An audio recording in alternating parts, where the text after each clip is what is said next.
la République ayant été créée, le califat ayant été supprimé, il engage donc toutes ces grandes réformes qui tendent à séculariser la religion sur un modèle que nous connaissons parfaitement, parce que c'est le modèle laïque de la République française, c'est le modèle dans lequel l'Église n'est pas contestée, l'Église n'est pas, comme chez Lénine et les soviétiques, il n'y a pas de politique athéiste, mais c'est une politique où l'institution religieuse, si on peut parler d'institution religieuse pour l'islam, doit être réservée à la vie privée. En 1924, Kemal place tous les établissements d'enseignement sous le contrôle de l'État et supprime définitivement les tribunaux religieux. En 1925, il réforme le code vestimentaire et impose le port du chapeau. Cette disposition, qui vise à interdire le port du fez et des couvre-chefs religieux tels que les turbans, est contestée et conduit le régime à exécuter une centaine de récalcitrants. Cette interdiction du fez est toujours officiellement en vigueur aujourd'hui.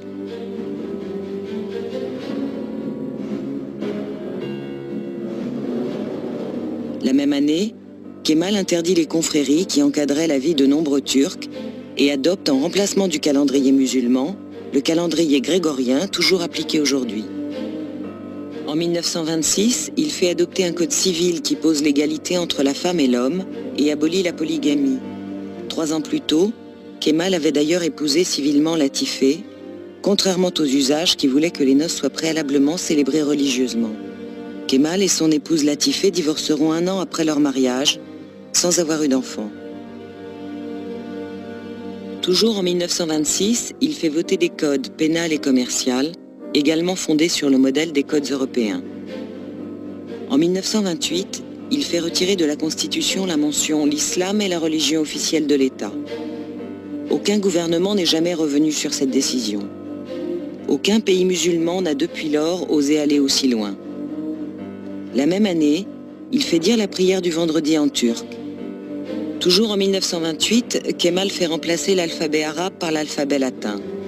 Une commission d'experts préconise l'application de cette réforme en plusieurs années. Kemal décide qu'elle se fera en quelques semaines ou ne se fera pas.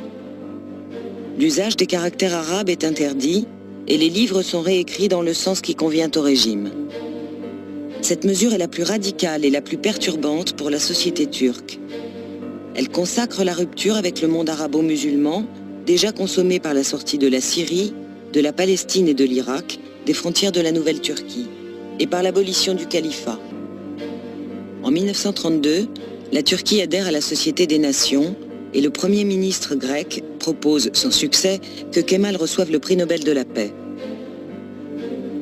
En 1930, Kemal crée la Banque centrale de la République turque. Le libéralisme économique affiché dans les années 20 est abandonné en raison des effets négatifs de la crise de 29. Kemal opte dès lors pour une économie plus dirigiste et étatiste. En 1932, l'appel à la prière n'est plus lancé en arabe, mais en turc. En 1934, les femmes obtiennent le droit de voter et de se présenter aux élections, soit 15 ans après les Allemandes, mais 11 ans avant les Françaises.